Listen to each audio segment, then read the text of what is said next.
The Meditations of the Emperor Marcus Aurelius Antoninus, a new rendering based on the fullest translation of 1742 by George W. Chrystal, published 1902. Book 9. 1. He who does injustice commits impiety. For since universal nature has formed the rational animals for one another, each to be useful to the other according to his merit, and never hurtful, he who transgresses this, her will, is clearly guilty of impiety against the most ancient and venerable of the gods. He who lies sins against the same divinity. For the nature of the whole is the nature of all things which exist. And things which exist are akin to all that has come to be. Nature, indeed, is called truth, and is the first cause of all truths. He then that lies willingly is guilty of impiety, in so far as, by deceiving, he works injury. And he also who lies unwillingly, in so far as he is out of tune with universal nature, and in so far as he works disorder in the universe by fighting against its design. He is at war with nature who sets himself against the truth. He has neglected the means with which nature furnished him, and cannot now distinguish false from true. He, too, who pursues pleasure as good, and shuns pain as evil, is guilty of impiety. Such a one must needs frequently blame the common nature for unseemly awards of fortune to bad and to good men. For the bad often enjoy pleasures and possess the means to attain them, and the good often meet with pain and with what causes pain. Again, he who dreads pain must sometimes dread a thing which will make part of the world order, and this is impious. And he who pursues pleasure will not abstain from injustice, and this is clear impiety. In those things to which the common nature is indifferent, for she had not made both, were she not indifferent to either, he who would follow nature ought, in this also, to be of like mind with her, and show the like indifference. And whoever is not indifferent to pain and pleasure, life and death, glory and ignominy, all of which universal nature uses indifferently, is clearly impious. By nature using them indifferently, I mean that they befall indifferently all beings which exist, and ensue upon others in the great chain of consequence, which began in the primal impulse of Providence.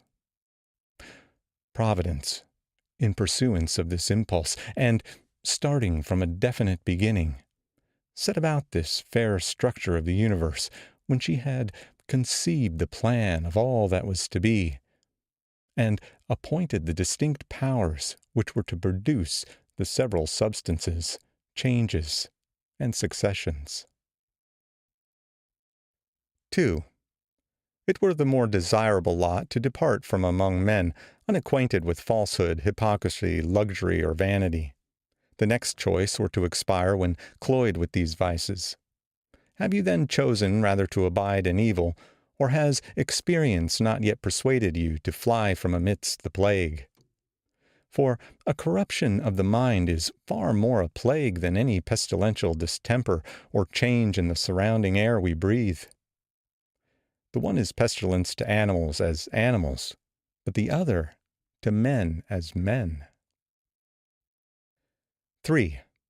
Despise not death, but receive it well content, as one of the things which nature wills. For even as it is to be young, to be old, to grow up, to be full grown, even as it is to breed teeth and beard, and to grow gray, to beget, to go with child, to be delivered, and to undergo all the effects of nature which life's seasons bring, such is it also to be dissolved in death. It becomes not therefore a man of wisdom to be careless, or impatient, or ostentatiously contemptuous about death. He should rather await its coming as one of the operations of nature. Even as now you await the season when the child of your wife's body shall issue into the light, await the hour when your soul shall fall out of these its teguments. If you wish for the common sort of comfort, here's a thought which goes to the heart. You will be completely resigned to death if you consider the things you are about to leave and the morals of that confused crowd from which your soul is to be disengaged. It is far from right to be offended with them. It is even your duty to have a tender care for them, and to bear with them mildly. Yet remember that the parting, when it comes, will not be with men who think as you think. For the only thing which, if it might be, could hold you back and detain you in life, would be to live with those who had reached the same principles of life as you. But as it is, you, seeing how great is the fatigue and toil arising from the jarring courses of those who live together, may cry, "Haste, death, lest I too should forget myself." 4. The sinner sins against himself. The wrongdoer wrongs himself by making himself evil. 5. Men are often unjust by omissions as well as by actions. 6. Be satisfied with your present opinion, if certain, with your present course of action, if social, with your present mood, if well pleased with all that comes upon you from without. 7. Wipe out impression, stay impulse, quench desire, and keep the governing part master of itself. 8. The soul distributed among the irrational animals is one. Rational beings, on the other hand, partake of one reasoning intelligence. Even so, there is one earth to all things earthy, and for all of us who are endowed with sight and breath, there is one light by which to see, one air to breathe. 9. All things that share a common quality are strongly drawn to that which is of their own kind. The earthy tends towards the earth, fluids flow together, aerial bodies likewise, and naught but force prevents their confluence. Fire rises upward on account of the elemental fire, and it is so ready to join in kindling with all the fire that is here, that any matter pretty dry is easily set on fire, because that which hinders its kindling is the weaker element in its composition. Thus also, when whatever partakes of the common intellectual nature hastens in like manner, or even more markedly, towards that which is akin to it. For the more it excels other natures, the stronger is its tendency to mix with and adhere to its kind. Accordingly, among irrational creatures, we find swarms of bees, herds of cattle, nurture of the young, and a love of a sort. For even in animals there is a soul. And in the more noble natures a mutual attraction is found to be at work, such as does not exist in plants or stones or wood. Among the rational animals, again, there are societies and friendships, families and assemblies, and in war, treaties and truces. Among beings still more excellent, there subsists, though they be placed far asunder, a certain kind of union, as among the stars. Thus, ascent in the scale can produce a sympathy even in things that are widely distant. But mark what happens among us. It is only intellectual beings who forget the social concern for one another, and the mutual tendency to union.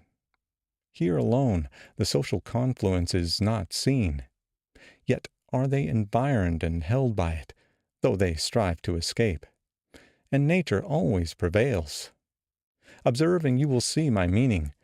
For sooner may one find some earthy thing which joins with nothing earthy, than a man severed and separate from all men. 10.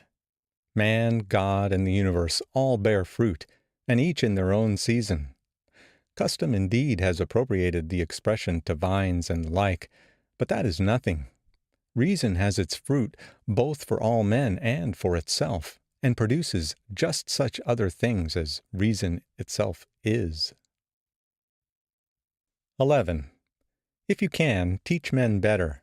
If not, remember that the virtue of charity was given to you to be used in such a case. Nay, the gods are patient with them, and even aid them in their pursuit of some things such as health, wealth, and glory. So gracious are they. You may be so too. Who hinders you? 13. Today I have escaped from all trouble, or rather, I have cast out all trouble from me. For it was not without, but within, in my own opinions. 14. All things are, in our experience, common, in their continuance but for a day, and in their matter sordid.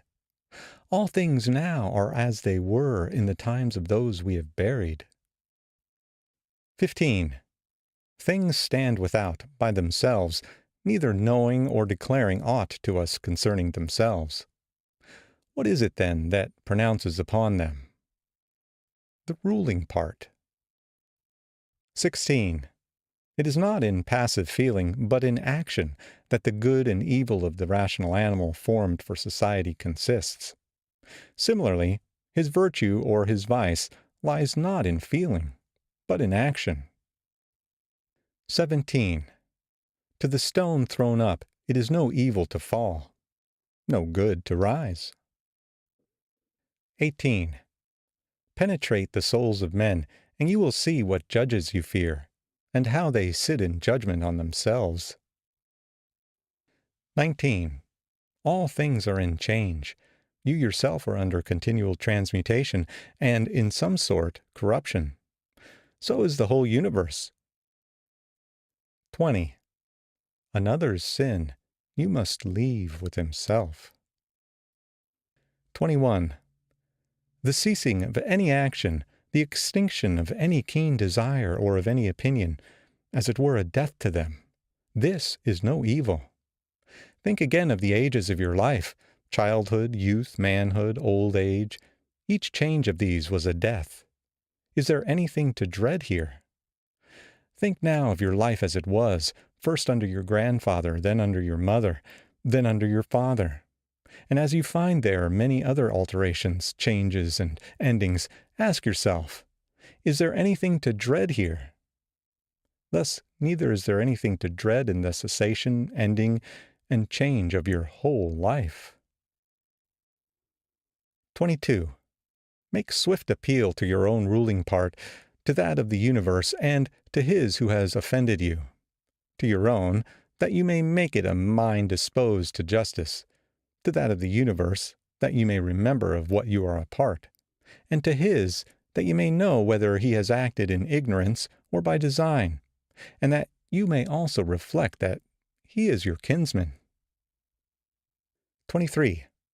You yourself are a part of a social system necessary to complete the whole. Accordingly, let your every action be a similar part of the social life. And if any action has not its reference, either immediate or distant, to the common good as its end, this action disorders your life and frustrates its unity. It is sedition like that of the man who, in a commonwealth, does all in his power to sever himself from the general harmony and concord. 24. Children's quarrels, child's play, poor spirits carrying about the dead corpses. Such is our life. The mask of the dead is intelligible by comparison. 25. Go to the quality of the cause, abstract it from the material, and contemplate it by itself. Determine then the time, how long at furthest this thing of this particular quality can naturally subsist. 26. You have endured innumerable sufferings by not being satisfied with your own ruling part when it does the things which it was formed to do. Enough with that. 27. When another reproaches or hates you or utters anything to that purpose, go to his soul, enter in there, and look what manner of man he is. You will see that you need not trouble yourself to make him think well or ill of you. Yet you should be kindly towards such men, for they are by nature your friends. And the gods, too, aid them in all ways, by dreams, by oracles, and even in the things about which they are most eager. 28. The course of things in the world is ever the same, a continual rotation up and down from age to age. Either the universal mind exerts itself in every particular event, in which case you must accept what comes immediately from it, or it has exerted itself once and for all, and as a result, all things go on forever, in a necessary chain of consequence.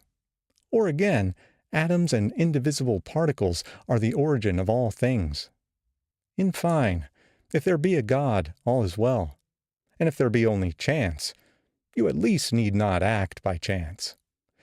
The earth will presently cover us all, and then this earth will itself be changed into other forms, and these again onto others, and so on without end.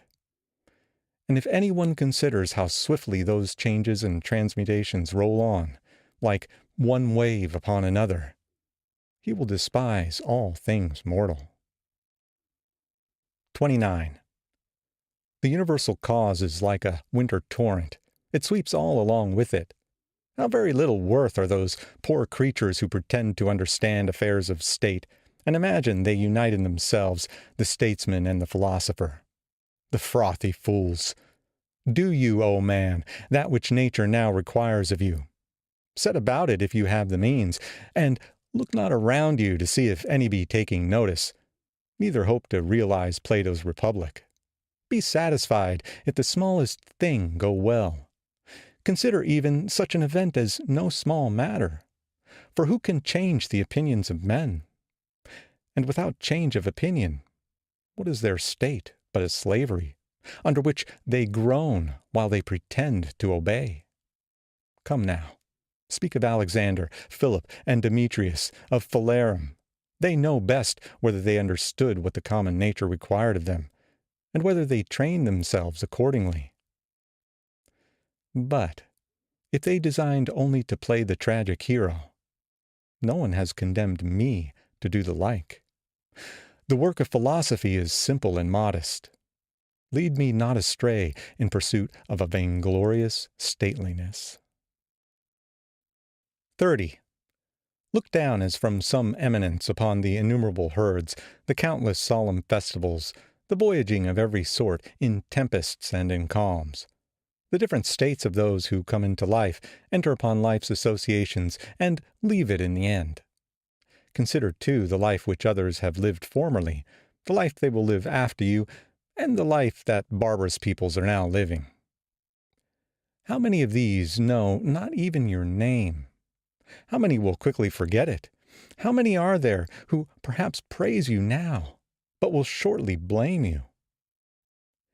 Reflect, then, that neither is surviving fame a thing of value, nor present glory, nor anything at all.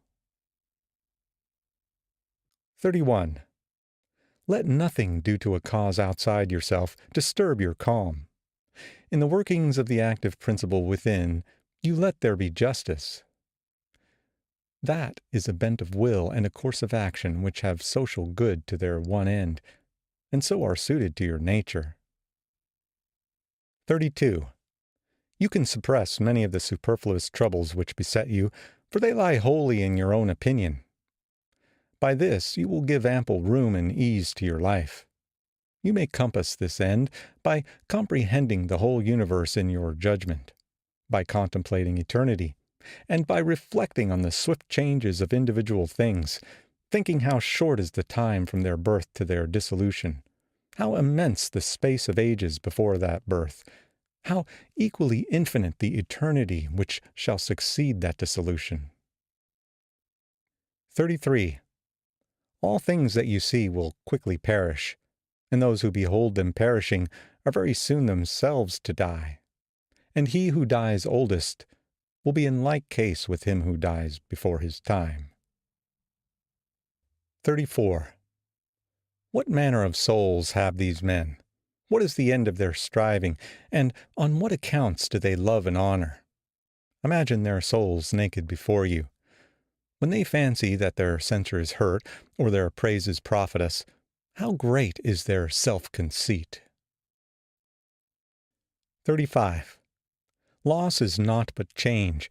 In change is the joy of universal nature, and by her all things are ordered well. From the beginning of ages they have been shaped alike, and to all eternity they will be the same. How then can you say that all things have been and ever will be evil?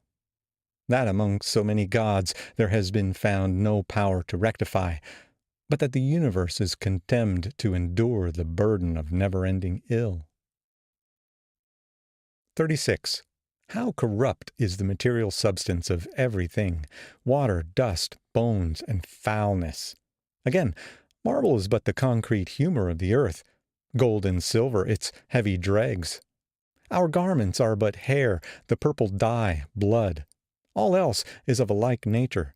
Breath, too, is just the same, ever changing from this to that. 37. Enough of this wretched life, enough of repining and apish trifling. Why are you disturbed? Are any of these troubles new? What excites you so? Is it the cause? Then view it well. Is it the matter? View it also well. Besides these, there is nothing. Wherefore at last act with more simplicity and goodness towards the gods. Whether you look on this spectacle for 100 years, or for 3, it is the same. 38. If he has done wrong, the evil is with him. And perhaps, too, he has not done wrong. 39. Either all things proceed from one source of intelligence and come together in one body, in which case the part must not complain of what comes about for the benefit of the whole, or all is atoms, and there is nothing else but confused mixture and dissipation. Why then are you disturbed? Say to your soul, "Thou art dead, thou art rotten. Thou hast turned beast, joined the herd, and dost feed along with them." 40. Either the gods have power or they have none. If they have no power, why do you pray? If they have power, why do you not choose to pray to them for power neither to fear nor to desire, nor to be grieved over any of these external things, rather than for their presence or their absence? Surely, if the gods can aid man at all, they can aid him in this. But perhaps you will say, the gods have put this in my own power. Then is it not better to use that which is in your own power and preserve your liberty, than to set your heart on what is beyond your power and become an abject slave? And who has told you that the gods aid us not in these things also which are in our power? Begin to pray about them, and you will see. One man prays, "May I possess that woman." Do you pray, "May I have no wish to possess her"? Another prays, "May I be delivered from so and so." Pray you, "May I not need to be delivered from him." A third cries, "May I not lose my child." Let your prayer be, "May I not fear to lose him." In fine, turn your prayers this way, and observe what comes of it. 41. Epicurus says, "In my sickness my conversations were not about the diseases of this poor body, nor did I speak of any such things to those who came to me. I continued to discourse as before on the principles of natural philosophy, and was chiefly intent on the problem of how the mind, though it partakes in the violent commotions of the flesh, might remain undisturbed and keep guard on its own proper excellence. I permitted not the physicians," he continues, "to magnify their office, and vaunt themselves as if they were doing something of great moment. But my life continued pleasant and happy. What he did then, in sickness, do you also if ye fall ill, or suffer any other misfortune. Never to depart from your philosophy whatever befalls you, never to join in the folly of the vulgar and the ignorant, is a maxim common to all the schools. Give your mind only to the business now in hand, and to the means whereby it is to be accomplished." 42. When you are offended by shamelessness of any man, straightway ask yourself, can the world exist without shameless men? It cannot. Therefore, do not demand what is impossible. Your enemy also is one of these shameless people who must needs be in the universe. Have the same question also at hand when you are shocked at craft or perfidy or any other sin. For while you remember that it is impossible that the class should not exist, you will be more charitable to each particular individual. It is useful also to have this reflection ready. What virtue has nature given to man wherewith to combat this fault? Against unreason she has given meekness as an antidote. Against another weakness, another power. You are also at full liberty to set right one who has wandered. Now every wrongdoer is missing his proper aim and has gone astray. And then, in what are you injured? You will find that none of those at whom you are exasperated have done anything whereby your intellectual part was like to be the worse. Now, anything which can really harm or hurt you has its substance there, and there alone. And wherein is it strange or evil that the man untaught acts after his kind? Look if you ought not rather to blame yourself for not having laid your account with his being guilty of such faults. Your reason gave you the means to conclude that it was probable that he would do this wrong. You forgot, and yet wonder that he has done it. But above all, when you are blaming anyone for the faithlessness or ingratitude, turn to yourself. The fault lies manifestly with you. If you trusted that a man of such a disposition could keep faith, or if, when you granted the favor, you did not grant it without ulterior views, and on the principle that the complete and immediate reward of your action lay in the doing of it, what would you more? When you have done a man a kindness, is it not enough for you that you have acted in this according to your nature? Do you ask a reward for it? It is as if the eye were to ask a reward for seeing, or the feet for walking.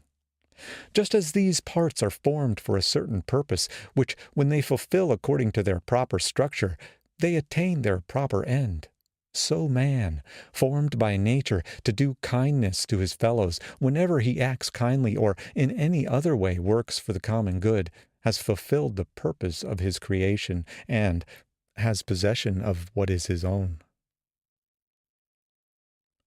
End of Book 9.